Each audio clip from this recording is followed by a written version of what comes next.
Hello everyone. आज से तकरीबन 66 मिलियन यानी कि 66 साल पहले धरती का नज़ारा कुछ और ही था। यहाँ पर इंसानों का नामो निशान नहीं था और पूरे धरती पर बेहद बड़े बड़े विशालकाय जानवरों का राज था।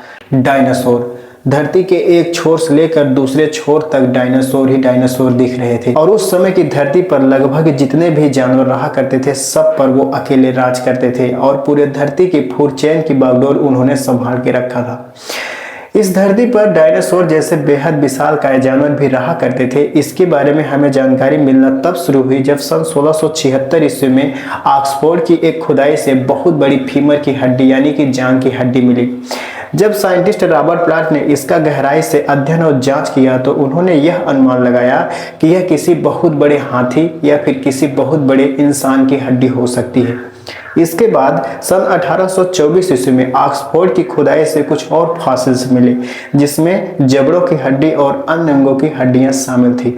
जब साइंटिस्टों ने इसकी जांच की तो उन्होंने यह अनुमान लगाया कि ये विलुप्त हो चुके बहुत बड़े रेप्टाइल्स हैं और उन्होंने इसका नाम मेगालोसोरस जिसका अर्थ होता है महान छिपकली रखा। इन दो फॉसिल्स के मिलने के बाद दुनिया भर के साइंटिस्टों के अंदर यह होड़ मच गई और उनके मन को यह झिझोड़ के रख दिया कि अगर अब तक दो फॉसिल्स मिल चुके हैं इसका मतलब यह है कि इस धरती पर इन जैसे और भी एनिमल रहा करते थे और जब ये मिले हैं तो और भी फॉसिल्स हो सकते हैं। और देखते ही देखते लगभग हर देश के हर एक जगहों पर जहां पर संभावना हो सकती थी खुदाई होना शुरू हो गई और इंग्लैंड के ससेक्स में कुछ और फॉसिल्स मिले। जब साइंटिस्टों ने इसका अध्ययन किया तो उन्होंने बताया कि ये बहुत बड़े रेप्टाइल थे जो अब के विलुप्त हो चुके हैं और उन्होंने इसका नाम इग्वानोडॉन रखा। अब तक प्राप्त सारे फॉसिल्स को एकत्रित करके एक म्यूजियम में संग्रहित किया गया। इसके बाद बारी आती है रॉबर्ट रिचर्ड की। उन्होंने इन सारे फॉसिल का जब गहराई से अध्ययन और जांच किया तो बेहद ही चौंका देने वाली बात सामने आई। उन्होंने यह देखा कि इन सारे जानवरों के फॉसिल्स में कुछ ऐसी प्रॉपर्टीज है जो सब में कॉमन है और उन्होंने इन जैसे एनिमल के लिए डायनासोरिया नाम दिया जो बाद में डायनासोरिया कन्वर्ट होकर डायनासोर में बदल गया। सन 1842 ईस्वी में जब डायनासोर शब्द बहुत ही प्रचलन में था तो देखते ही देखते हमने लगभग 200 वर्षों में अब तक लगभग 11,000 से भी अधिक फॉसिल्स खोज निकाले हैं जिसमें से 700 स्पीसीज और 1200 वंश की पहचान की जा चुकी है। इतनी बड़ी मात्रा में पहचान करने के बावजूद भी साइंटिस्टों ने यह अनुमान लगाया है कि अब तक केवल हमने 0.001% ही फॉसिल्स को खोज निकाला है। इतनी कम मात्रा में फॉसिल्स की जानकारी मिलने के बाद अगर हम इस मात्रा को लेकर कैलकुलेट करें तो यह 99% से भी ज्यादा की मात्रा आती है कि अब तक जीवित 99% डायनासोर के फॉसिल्स को हम नहीं खोज पाए हैं। एक बार आप इमेजिन करके देखिए कि इतना कम 0.001% फॉसिल्स की खोज करने के बाद भी हमें इतने बेहद और विचित्र प्रकार के डायनासोर देखने को मिले। अगर 99% हम खोज लेते तो और किस तरह के डायनासोर देखने को मिल सकते थे। अब सवाल ये आता है कि इतने बेहद और विशालकाय जानवर जिनके चलने से सारी धरती डगमगा जाती थी आखिर वो इस धरती पर आए कहां से, उनकी उत्पत्ति कैसे हुई और सबसे अहम सवाल कि वो इस धरती से एक्सटिंक्ट कैसे हो गए। तो इस सवाल की जानकारी के लिए हमको पीछे चलना होगा, बहुत ही पीछे, कई सौ साल पीछे। जब धरती का टेम्परेचर कम हुआ तो हमारी पहली धरती बनी और आज के समय में जितने भी महाद्वीप अलग अलग देश के हिस्से हैं वो सारी धरती मिलकर एक ही जमीन बनी थी जिसको हमने पैंजिया नाम दिया था। ग्रीक भाषा में पैंजिया का अर्थ होता है होल अर्थ। यही वो पैंजिया की धरती है जिस पर डायनासोर आए थे। पैंजिया की धरती बहुत ही सूखी, गर्म और रेतीली थी और पैंजिया की धरती पर सबसे पहले रेप्टाइल का इवोल्यूशन हुआ और देखते ही देखते सारी पैंजिया की धरती पर रेप्टाइल्स फैल गए।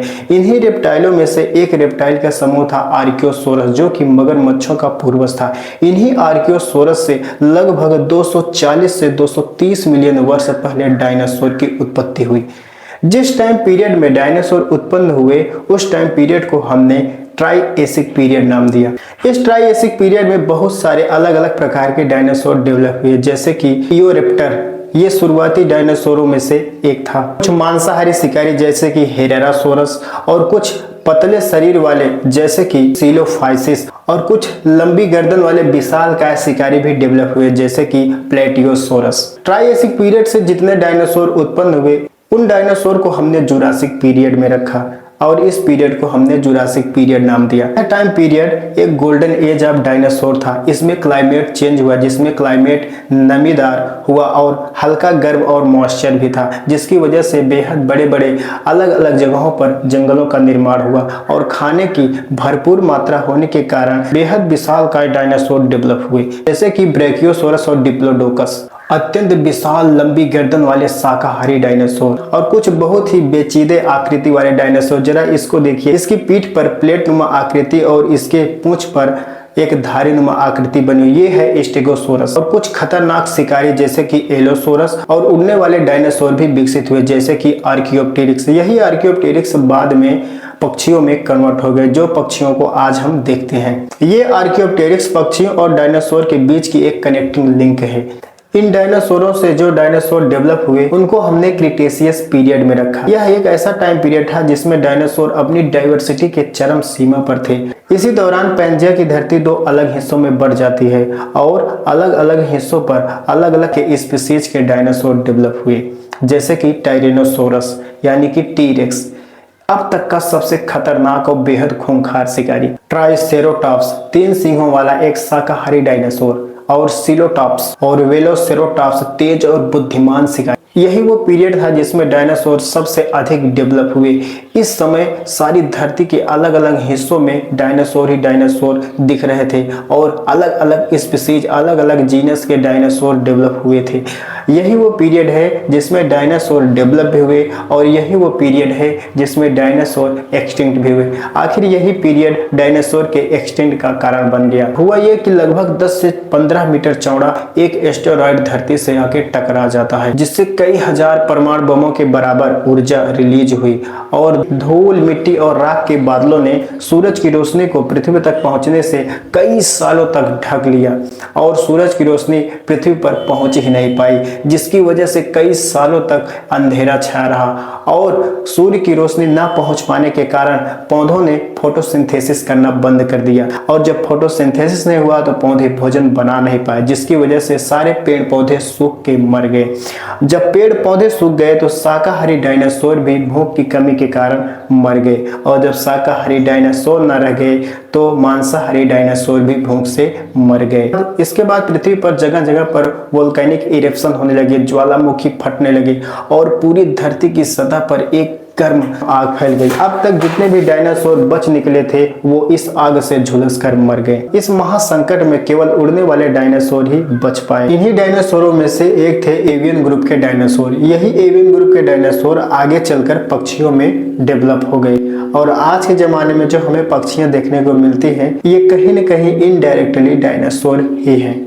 आपको यह जानकर हैरानी होगी, आज के जमाने का जो मुर्गी है वह सबसे अधिक डायनासोर से समानता रखती है और अब तक मोलस्का, आर्थ्रोपोड, मैमल्स एंड सी प्लांकिन्स को लेकर लगभग 75% से भी ज्यादा की स्पीसीज खत्म हो गई। कुछ समय के बाद साइंटिस्टों ने जांच में भूमि में यह पाया कि एक इरिडियम नाम का तत्व कुछ जगहों पर बहुत ही ज्यादा मात्रा में पाया जा रहा है, जबकि चौंका देने वाली बात यह है कि इरिडियम धरती का तत्व है ही नहीं, यह तो किसी एस्टेरॉयड का मेटल है और जब इसकी जांच की गई तो इसकी आयु लगभग 66 मिलियन वर्ष बताई गई। इसका मतलब यह प्रूव हो चुका था कि आज से लगभग 66 मिलियन वर्ष पहले एक एस्टेरॉयड गिरा था, जिसकी वजह से ही डायनासोर यहाँ से विलुप्त हुए। वोल्केनिक इरेप्शन के बाद जब पूरी धरती की सतह पर एक गर्म लेयर फैल गई तो जो कुछ भी एस्टेरॉयड के मेटल थे जैसे कि सल्फर डाइऑक्साइड और नाइट्रोजन डाइऑक्साइड, ये हवा में जाकर मिल गए और हवा के मॉइस्चर से मिलकर इन्होंने एसिड बनाया, जिससे एसिड रेन हुई।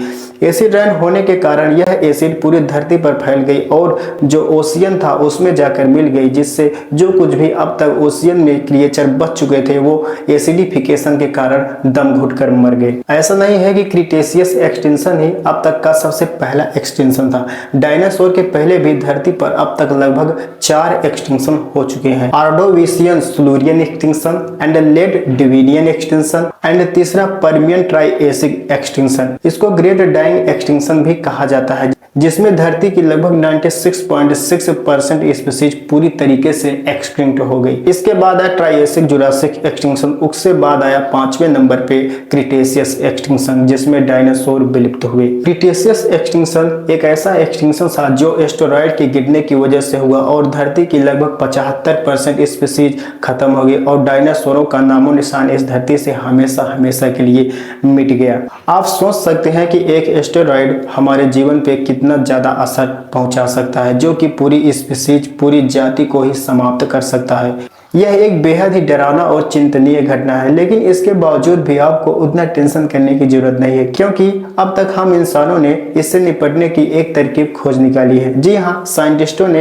एस्टेरॉयड के डायरेक्शन को चेंज करने की एक ऐसी टेक्निक खोज निकाली है जिससे हम एस्टेरॉयड के डायरेक्शन को चेंज कर सकते हैं, और ऐसा पहले भी 1-2 बार किया जा चुका है।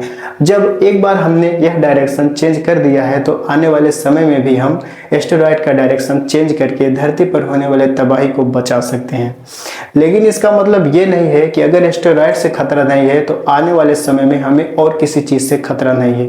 साइंटिस्टों ने यह अनुमान लगाया है कि आने वाले फ्यूचर में एक बहुत ही बड़ा मास एक्सटिंक्शन होने वाला है, जो अब तक की सबसे बड़ा एक्सटिंक्शन होगा, जिसमें लगभग 97% की स्पीशीज एक्सटिंक्ट हो जाएंगी। और यह एक्सटिंक्शन किसी प्रकार से कुदरती या नेचर की तरफ से नहीं होगा, यह एक्सटिंक्शन होगा मनुष्यों की वजह से। मनुष्यों की अपनी मनमानी की वजह से इतना ज्यादा ग्लोबल वार्मिंग हो रहा है कि जिससे जानवर एकाएक अपने बदलते माहौल के साथ तालमेल नहीं बैठा पा रहे हैं। हैबिटाट लॉस, जंगलों की अधिक से अधिक कटाई होने के कारण जानवरों का हैबिटाट लॉस हो रहा है, जिससे उनके रहने की जगह न होने के कारण वे विलुप्त होते चले जा रहे हैं। फैक्ट्री से निकलने वाले केमिकल और जहरीली गैस से इकोसिस्टम को बिगाड़ रही हैं। एसिडिफिकेशन और प्लास्टिक समुद्र के क्रिएचर को भारी नुकसान पहुंचा रहा है, जिससे सी क्रिएचर मरते चले जा रहे हैं। ओवर एक्सप्लॉयटेशन, जरूरत से ज्यादा जानवरों का शिकार और समुद्र में जरूरत से ज्यादा मछलियों का पकड़ना। आपको यह जानकर हैरानी होगी कि इतने बेहद और विशाल का समुद्र में, जिसमें करोड़ों की संख्या में स्पीशीज हैं, आज मछलियों की संख्या भी घटती चली जा रही है और मछलियों की आबादी इतनी कम हो गई है कि उनके विलुप्त होने का खतरा बढ़ रहा है, क्योंकि इतना ज्यादा अत्यधिक मात्रा में फिशिंग हो रही है। अगर इन सारी गतिविधियों पर हमने रोक न लगाया, कोई ठोस कदम न उठाया, तो आने वाले समय में हम मास एक्सटिंक्शन के लिए तैयार रहें। एक एग्जाम्पल देता हूं आपको। अगर मान लीजिए कि बीज यानी कि मधुमक्खी इस धरती से पूरी तरीके से विलुप्त हो जाएं, तो आप सोचेंगे कि ये इतनी छोटी जानवर है, इससे कुछ भी नहीं होने वाला है, लेकिन ऐसा नहीं है। अगर बीज खत्म हो गए तो पॉलिनेशन नहीं होगा, और पॉलिनेशन नहीं होगा तो पौधों में फल और फ्रूट नहीं लगेंगे। इससे होगा यह कि पेड़ पौधे धीरे धीरे नष्ट हो जाएंगे। पेड़ पौधों के नष्ट होने के बाद पहले शाकाहारी जानवर मरेंगे, उसके बाद मांसाहारी, और जब ये सारे नष्ट हो जाएंगे तो लास्ट में मनुष्य भी जिंदा नहीं रह पाएंगे। ऐसा नहीं है कि इन सब चीजों से हमें बचा नहीं जा सकता, हम बच सकते हैं अगर सही तरकीब और ठोस कदम उठाए तो। ज्यादा से ज्यादा रिन्यूएबल एनर्जी का इस्तेमाल करिए। कोल और फॉसिल्स ऑयल की जगह आप ज्यादा से ज्यादा सोलर सिस्टम और वाइंड से बिजली बनाइए। रिफॉरेस्टेशन करिए और ज्यादा से ज्यादा पेड़ लगाइए। यहाँ पर ज्यादा से ज्यादा पेड़ लगाने का मेरा मतलब ये नहीं है कि आप अपने घर पर या फिर सड़क के किनारे अगर पेड़ लगा देते हैं तो इससे रिफॉरेस्टेशन हो गया और इकोसिस्टम बच गया। यहाँ पर इकोसिस्टम शब्द का मतलब है रिफॉरेस्टेशन का एक्चुअल जो मीनिंग है वो ये है कि फॉरेस्ट का होना यानी कि जंगलों का होना बेहद जरूरी है। आप ऐसी जगह पर जंगल बनाइए पेड़ लगाकर, जिससे वहां पर एक पर्टिकुलर इकोसिस्टम हो सके, जहां पर नीचे से लेकर ऊपर तक की श्रेणी के जानवर हो, जहां पर एक फूड चेन एग्जिस्ट करती हो। अगर फूड चेन नहीं है, आप सड़क के किनारे या फिर गार्डन में पेड़ लगाकर ये सोच रहे हैं कि हमने इकोसिस्टम को बचा लिया है, तो ऐसा नहीं है। मैं ये नहीं कहता कि आप सड़क के किनारे पेड़ ना लगाइए या फिर गार्डन में पेड़ ना लगाइए, लेकिन उससे इकोसिस्टम उतना बरकरार नहीं रहता है। आपको अगर इन सारी चीज़ों पर कंट्रोल पाना है तो आपको फॉरेस्ट को बचाना होगा, जंगलों को बचाना होगा, क्योंकि वहाँ पर एक पर्टिकुलर इकोसिस्टम चल रहा होता है जिससे हमारी धरती पर बहुत ही अहम रोल मिलता है। ज़्यादा से ज़्यादा एसेंशियल लाइफ स्टाइल अपनाएं, प्लास्टिक जितना हो सके कम यूज करिए, फर्टिलाइजर कम यूज करिए और फैक्ट्रियों में कुछ ऐसे कानून लगने चाहिए, कुछ ऐसी व्यवस्था करनी चाहिए जिससे कि केमिकल और जहरीली गैसें डायरेक्ट इन्वायरमेंट में ना फैलकर प्रोसेस होकर फैलें। और जानवर के लिए कंजर्वेशन व्यवस्था अपनाइए जिससे उन्हें ज़्यादा से ज़्यादा आपको जो लगे कि ये स्पीशीज खतरे में है उसको कंजर्वेट करिए और उसको बचाने का प्रयास करिए। और सरकार को लोगों में यह जागरूकता फैलाना चाहिए कि जानवर भी हमारे जीवन का एक हिस्सा है। और आने वाले समय में सरकार को इस बारे में एक ठोस कदम यह उठाना चाहिए कि जो समुद्र में बिना रोक टोक के ज़्यादा से ज़्यादा मछलियों को पकड़ा जा रहा है इन सब पर रोक लगना चाहिए। और अपने फायदे और लालच के लिए फैक्ट्रियों को बनाने के लिए जो पेड़ों की कटाई की जा रही है इन सब के लिए रोक लगना चाहिए। अगर हमने इसके लिए कोई ठोस कदम नहीं उठाया तो आने वाले समय में आप समझ सकते हैं कि कितना बड़ा मास एक्सटिंक्शन होने वाला है। तो आज के लिए बस इतना ही। उम्मीद करता हूँ कि आपको यह वीडियो अच्छा लगा होगा। अगर अच्छा लगा हो तो इस चैनल को सब्सक्राइब किए बिना मत जाइएगा।